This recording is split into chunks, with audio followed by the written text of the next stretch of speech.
त्रिकोणमिति एक ऐसा चैप्टर जिसे समझने में लोगों को काफ़ी मुश्किल होती है। जब उन्हें मुश्किल होती है तो कुछ ऐसी बातें बनाते हैं, कहते हैं कि ऐसे सब्जेक्ट का, ऐसे चैप्टर का क्या फ़ायदा जो हमारे निजी जीवन में यूज ना हो। मतलब साइन थीटा कॉस थीटा का यूज हमारे जीवन में क्या है, हम तो बस जोड़ना घटाना यही बहुत है ना, ऐसा सोचते हैं। लेकिन ऐसा नहीं है। त्रिकोणमिति आपके माइंड को काफ़ी एक्टिव करती है, जिससे आप सही समय पर सही चीज़ें सोच पाते हैं और आपके निजी जीवन में भी काफ़ी इसका यूज है, जो कि हम कई सारे वीडियो बनाएंगे, उसमें आपको बताएंगे कि किस टॉपिक का कैसे टाइप का जो मैथ है वो आपके जीवन में यूज होता है। तो देखिए, ऐसा कुछ भी नहीं है। आपके निजी जीवन में सबसे बड़ा यूज यही है कि 10वीं में आपको ये 12 नंबर दिलाएगा, तो आप इसे अच्छे से पढ़िए। और जो लोग ऐसा कहते हैं कि त्रिकोणमिति का यूज हमारे जीवन में कुछ भी नहीं है, उनसे अगर ये पूछ लिया जाए कि 77, 78, 69 में कौन बड़ा है, तो सोच में पड़ जाएंगे। जो ये बहाना बनाते हैं कि इसका यूज़ नहीं है, उसका यूज़ नहीं है, हम सब के जीवन में हर सब्जेक्ट का यूज़ है। हर सब्जेक्ट को हमें अच्छे से पढ़ना चाहिए। चलिए, इसी अंदाज में हम इसको अच्छे से पढ़ते हैं, अच्छे से समझने का प्रयास करते हैं। मैं कोशिश करूंगा आपको बेहतर तरीके से समझा पाऊँ, और मुझे उम्मीद है आपको अच्छे से समझ में भी आएगा। देखिए, दूसरा क्वेश्चन है, इससे पहले वाले वीडियो में हमने पहले क्वेश्चन को सॉल्व कर लिया था। इसमें है कि सही विकल्प चुनिए और अपने विकल्प का औचित्य दीजिए। चलिए, इसके सही विकल्प को चुनते हैं। ऑप्शन साइन 60, ऑप्शन बी है कॉस 60, ऑप्शन सी टेन 60 और ऑप्शन डी साइन 30। क्वेश्चन आपका ये है, इसे आप पढ़ लीजिए कि 2 tan 30 डिग्री अपन 1 + tan स्क्वायर 30 डिग्री क्या होगा। चलिए, आपको पता है हम इसमें सिर्फ क्या करेंगे, मान रखेंगे, जो कि मान बनाना आप सीख चुके हैं। हमने सारणी वाला वीडियो बना दिया है, और सूत्र बनाना भी आप सीख चुके होंगे, क्योंकि हमने फॉर्मूला वाला वीडियो भी बना दिया है। तो मैं ये मान के चलता हूँ आपने सारी चीज़ें सीख ली है कि मान किसका कितना होता है। तो हम डायरेक्ट इसको लिख देंगे 2 tan 30 यानी tan 30 डिग्री बटे में 1 + tan स्क्वायर 30 डिग्री। इसमें हम क्या करेंगे, मान रखेंगे 2 है तो 2 यहाँ लगाएंगे गुणा, क्योंकि कोई चिन्ह नहीं है। और tan 30 का मान कितना होता है तो आपको पता ही है, आपने ये सीख लिया है। तो 1/√3 होता है tan 30 का मान। बटा है तो हम यहाँ बटा लगा देंगे, 1 है तो 1, प्लस है तो प्लस। tan 30 का मान कितना होता है तो 1/√3। अब यहाँ पर स्क्वायर है तो हम लगा देंगे इसमें स्क्वायर। बात यहाँ तक क्लियर है। आगे चलते हैं थोड़ा सा और, तो आगे चलेंगे हम बिना दौड़े हुए। 2 एकम कितना होगा तो 2, और बटे में √3 एकम √3, क्योंकि इसके नीचे कुछ नहीं है तो आप 1 लगा के समझ लो, √3 एकम √3 हमने कर दिया। मेन बटा हमारा ये है तो मेन बटा लगाएं, 1 है तो 1 प्लस। अब स्क्वायर करने में आपको पता है 1 का स्क्वायर कितना होता है तो 1 ही होता है, और √3 का स्क्वायर कितना होगा तो 3 होगा। आपको ये भी पता है कि रूट का जब भी स्क्वायर करते हैं तो सिर्फ रूट गायब हो जाता है और कुछ नहीं होता है। कुछ लोग 9 कर देंगे, ऐसा बिल्कुल नहीं। यहाँ भी हम 1 कर देंगे, इसके आगे करेंगे तो 2/√3।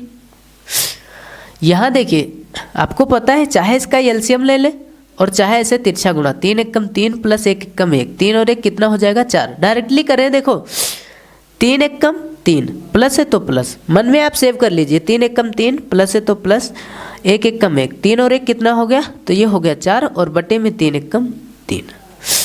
आपको पता है इसको उलट देते हैं, जब उलट देते हैं तो ये बिल्कुल उलट जाता है, यानी 3 ऊपर 4 नीचे चला जाता है। ये होगा 2/√3 इंटू 3 ऊपर जाएगा 4 नीचे आएगा, यानी 3/4। बताओ, ऐसा कर सकते हैं, 2 एकम 2 और 2 दूना 4। ये ऊपर बचा 3 और नीचे बचा 2√3। अब आप इसका क्या करेंगे, परिमेयकरण। परिमेयकरण आपको आता होगा। परिमेयकरण क्या है कि जो नीचे संख्या उसी से ऊपर हम गुणा कर दें। एक ट्रिक और होता है, किसी भी संख्या में उसका रूट में 2 होता है, डबल मान। जैसे आपके पास अगर 2 है तो इसका मतलब है √2 × √2, यानी अगर डबल √2 मिला के सिंपल संख्या बनती है। यानी अगर 3 है तो इसका मतलब है √3 × √3। ऐसा क्यों? ऐसा इसलिए कि जब हम इसका आपस में गुणा कराएंगे तो रूट हट जाएगा, ये सीधा सीधा 3 होगा। आपको ये पता है, बात समझ में आ गई होगी। इसी तरह अगर मैं आपसे पूछ लूँ कि अगर 5 है तो इसका मतलब क्या है, तो आप कहेंगे इसका मतलब है √5 × √5। तो यही मैं आपसे अगर यहाँ कह दूँ अगर 3 है तो इसका मतलब क्या है, तो आप कहेंगे √3 × √3, बस और कुछ नहीं। इसकी जगह हमने ये लिख दिया। और 2√3 हमारे पास एडवांस में था, √3 से √3 हमने काट दिया। हमारे पास बचा कितना, तो √3/2। इसने हमको इतना ऑप्शन दिया। इसने कहा sin 60, cos 60, tan 60, sin 30, इसमें से कौन सा ऑप्शन सही है। तो आपको पता होना चाहिए सबका मान कितना होता है। पीछे से देखें, sin 30 का मान कितना होता है, 1/2। tan 60 का मान कितना होता है, तो √3 होता है, सिर्फ √3। cos 60 का मान कितना होता है, तो होता है 1/2। sin 60 का मान कितना होता है, तो ये होता है √3/2। अब आप देख रहे हैं कि √3/2 जो आपका आंसर आया है वो दौड़ के यहीं आ रहा है, √3/2। यानी कि इसका जो ऑप्शन ए होगा वो सही होगा, sin 60 डिग्री आपका सही आंसर होगा। तो चलिए अब हम चलते हैं इसी के क्वेश्चन नंबर 2 पे। मुझे उम्मीद है आपको ये समझ में आ गया होगा। तो अब क्वेश्चन नंबर 2 हमारा है कि 1 - tan² 45/1 + tan² 45 बराबर क्या होगा। ऑप्शन ए है tan 90, ऑप्शन बी है 1, ऑप्शन सी है sin 45 और ऑप्शन डी है 0। चलिए इसको हम देख लेते हैं। इसको भी हम क्या करेंगे, हल लिख के इसको एक बार क्वेश्चन को लिख लेते हैं। 1 - tan² 45/1 + tan² 45। ये क्वेश्चन आपका जो आएगा तो ये 1 नंबर से ज़्यादा का नहीं आएगा। जहाँ तक मुझे लगता है कि 1 नंबर से ज़्यादा ये नहीं आएगा, क्योंकि ज़्यादा हार्ड ये है ही नहीं। तो 1 - tan 45 का मान आपको पता है 1 होता है, स्क्वायर है तो मतलब 1 का स्क्वायर 1 ही होता है, कोई बात नहीं। 1 + tan² 45 का मान 1, स्क्वायर है तो बात वही हुई। अब 1 में से 1 जाएगा, 0 बचेगा और 1 1 होगा 2, और 2 से 0 को भाग करेंगे तो 0, मतलब ऑप्शन डी आंसर। तो क्वेश्चन नंबर 3 है कि sin 2a = 2 sin a तब सत्य होता है जबकि a बराबर है, a किसके बराबर है, 0, 30, 45 या 60। इसमें से ऐसा कौन सा मान है जिसे हम अगर यहाँ पुट कर दें तो ये बराबर होगा। चलिए पुट करके देख लेते हैं। हम सबको पुट करेंगे, जिस पे ये सत्य होगा वही मान हमारा सत्य है। तो लिखेंगे हल और यहाँ पर लिखेंगे sin 2a = 2 sin a। चलिए लिखेंगे sin 2 × 0, ठीक, 2 गुणे, अभी a बराबर हम 0 रख रहे हैं, और 2 गुणे sin 0। sin 2 को, इसको पूरा 2 से 0 को गुणा करेंगे तो कितना होगा, 0 होगा। तो ये भी 0, sin 0, और इधर भी 2 से 0 को गुणा करेंगे, sin 0 का मान कितना होता है, 0 होता है। तो यानी इधर sin 0 का मान 0, इधर भी मान 0। चलिए ये हो गया पहला। इस पे देखते हैं। तो sin 2 गुणे a की जगह 30 रखेंगे बराबर 2 गुणे sin, और a की जगह 30 रखेंगे। तो यहाँ होगा sin 2 × 6 यानी sin 60, और यहाँ होगा 2 गुणे sin 30 का मान कितना होता है, 1/2। sin 60 का मान √3/2 और इसका होगा 1। तो क्या ये बराबर है, तो ये बराबर नहीं है। और यहाँ पर अगर हम देखें तो ये बराबर है। तो अब ज़्यादा जांच वाँच क्या ही करें, अब तो समझ गए होंगे आप कि हमें जांच करने की कोई ज़रूरत नहीं है, हमारा ऑप्शन ए ही सही है। ऐसे हम किसी का भी ए बराबर कोई भी मान रखेंगे तो नहीं आएगा, बराबर यहीं पर आ गया। तो चलिए अब चलते हैं इसके अगले क्वेश्चन को भी सॉल्व कर देते हैं और बात ख़त्म करते हैं। फिर क्वेश्चन नंबर 3 को भी इसी में हम सरल कर लेंगे। तो क्वेश्चन नंबर 4 में है कि 2 tan 30/1 - tan² 30 बराबर है किसके, a cos 60, b sin 60, c tan 60 और d sin 30। 60 और 30 की बात करी गई, ज़्यादा बड़ी बात है नहीं, 30 और 60 रुपये में क्या ही आ सकता है। चलिए हल करते हैं इसको। तो यहाँ पर हम करेंगे 2 tan 30 बटे में 1 - tan² 30। इतना हमने क्वेश्चन लिखा, इसमें ज़्यादा मेहनत पड़ी नहीं तो थोड़ा मेहनत भी कर लेते हैं। tan 30 का मान होता है 1/√3, ये आपको पता है, मैंने समझ लिया, आपने सारणी वाला वीडियो देख लिया। 1 - वैसे भी आपको याद होगा, और याद है तो देखने की ज़रूरत नहीं, और अगर देख लेते हैं याद होने के बाद भी तो आपको रटने की ज़रूरत नहीं, और आप किसी को समझा भी सकते हैं। उसमें सूत्र में यही बताया गया, किसी भी सूत्र को हम रटे ना, किसी भी त्रिकोणमिति जो हमारा ये मान है वो रटना ना पड़े। tan 30 का मान 1/√3, स्क्वायर है तो लगा देंगे स्क्वायर, जाओ स्क्वायर लगा दिया, अब लगाए लगाए घूमो। 2 एक कम 2 बटे में √3, 1 माइनस 1 का स्क्वायर 1 और √3 का स्क्वायर 3, जो कि आपने पिछले सवाल में भी पढ़ा था, उसमें प्लस था इसमें माइनस है, बात और कुछ है ही नहीं, छोटी सी बात है। चलिए 2 बटा √3 बटे 3 एक कम 3 माइनस 1 एक कम 1 और 3 में से 1 जाएगा, कितना बचेगा 2। मैंने डायरेक्ट किया, आपको पता होगा 3 एक कम 3, मैंने ऐसे किया 3 एक कम 3 माइनस 1 एक कम 1 और बटे में 3 एक कम 3 और मैंने कहा 3 में से 1 जाएगा तो 2 बटे 3, ये बात आपने समझ ली होगी।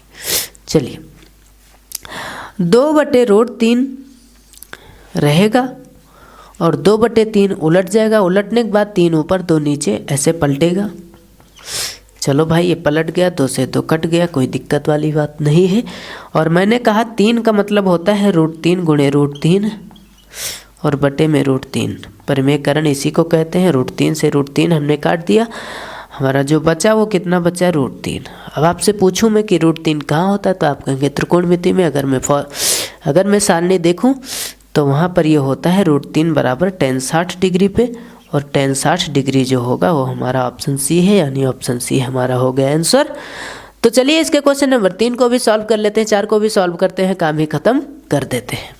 तो देखिए क्वेश्चन नंबर 3 है कि यदि tan a प्लस बी बराबर √3 और tan a माइनस बी बराबर 1 बटे √3, तो यहाँ पे क्या कहा गया कि a प्लस बी। अब देखो यहाँ जो है इसने कहा कि a प्लस बी हमारा 0 से बड़ा हो, 0 डिग्री से a प्लस बी बड़ा हो और 90 से छोटा हो या फिर 90 हो, दोनों को जोड़ के a प्लस बी को जोड़ के या तो 90 हो या तो 90 से छोटा हो। इसका मतलब होता है 90 के बराबर या 90 से छोटा।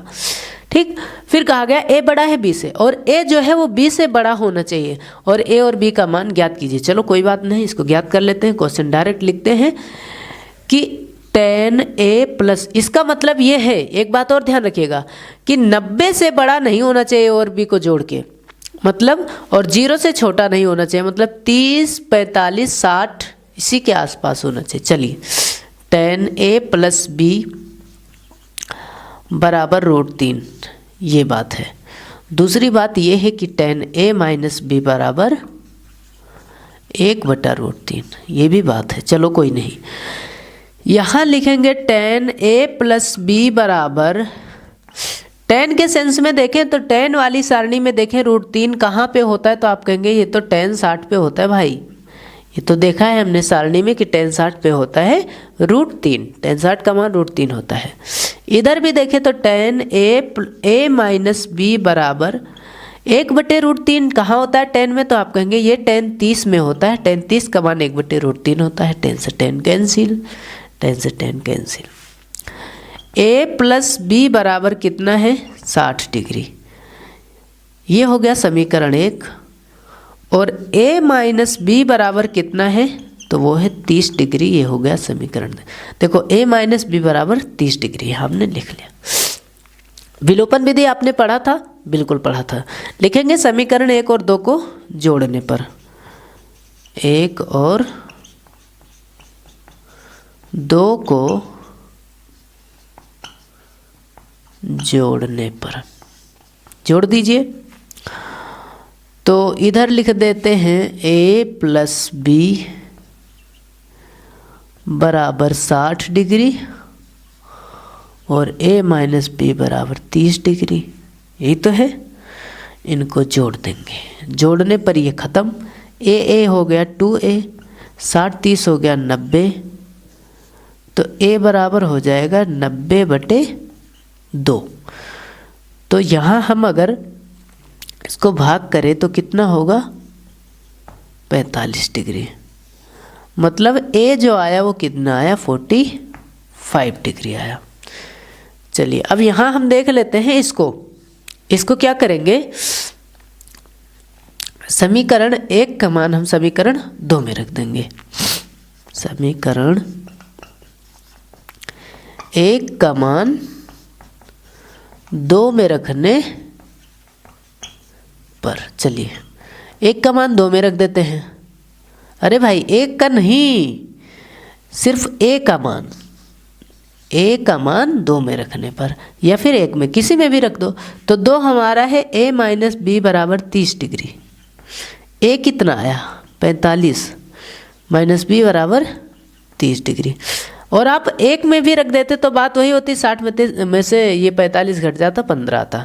ऐसे भी कोई दिक्कत नहीं होगी। देखिए इधर बचा -b और 30, ये 45 इस पार प्लस में, उस पार जाएगा माइनस में जाएगा, तो -b बराबर, अब 45 में से 30 जाएगा तो बचेगा 15, और 45 बड़ा है, 45 के आगे माइनस है तो यहाँ होगा माइनस, माइनस माइनस कैंसिल, यानी b बराबर कितना आया 15 डिग्री। तो अगर मैं आपसे आंसर पूछूं तो आप कहेंगे कि a बराबर आंसर आया, a बराबर यहाँ कितना आया 45 डिग्री, और b बराबर आया 15 डिग्री। ये हो गया हमारा आंसर। तो क्वेश्चन नंबर 4 में हमें कुछ नहीं करना है, बस क्वेश्चन नंबर 4 में हमें सारणी पता होनी चाहिए और बेसिक चीज़ें पता होनी चाहिए जो कि हमने शुरू में पढ़ा रखा है। अगर आप वो सारी चीज़ें जानते हैं तो आप सारे वो जो चार पांच सवाल होंगे उसमें वो सारे सवाल आप सॉल्व कर सकते हैं। ज़्यादा कुछ है नहीं उसमें, जो पूछा गया है वही आपको बताना है, सत्य असत्य जो भी।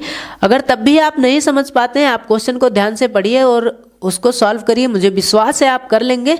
तब भी आप नहीं कर पाते तो आप कमेंट करिए, हमें उस पर भी एक वीडियो बना देंगे। मुझे लगा कि वो कोई ज़्यादा कठिन टॉपिक नहीं है तो उस पर वीडियो नहीं बनाना चाहिए। चलिए अगर आपको ऐसा लगता है तो हम ज़रूर बनाएंगे, आप कमेंट करिए, हम बनाएंगे, नहीं तो आप उसको ज़रूर सरल कर लीजिएगा। तो मिलते हैं अगले वीडियो में, यानी प्रश्नावली 8.3 पे, जो कि काफ़ी इंटरेस्टिंग है और उसको हम बड़े ही मज़ेदार तरीके से समझेंगे और उसको सॉल्व करेंगे। और जैसे ही उसको हम ख़त्म करेंगे हम नवा लेसन भी स्टार्ट कर देंगे। नवा लेसन ख़त्म करने पे हमारा 12 नंबर कंप्लीट हो जाएगा, यानी 8 और 9 2 लेसन मिला के आपके कितने नंबर के क्वेश्चन आएंगे, तो 12 नंबर के क्वेश्चन आएंगे। आप इसको ज़रूर मजबूत रखिए, फिर हम जो भी इम्पोर्टेंट क्वेश्चन होगा हम धीरे धीरे सबको सॉल्व कराएंगे और पेपर से पहले आपको एक मजबूत विद्यार्थी बनाकर भेजेंगे कि आप फोड़ के आए वहाँ पे। तो चलिए धन्यवाद।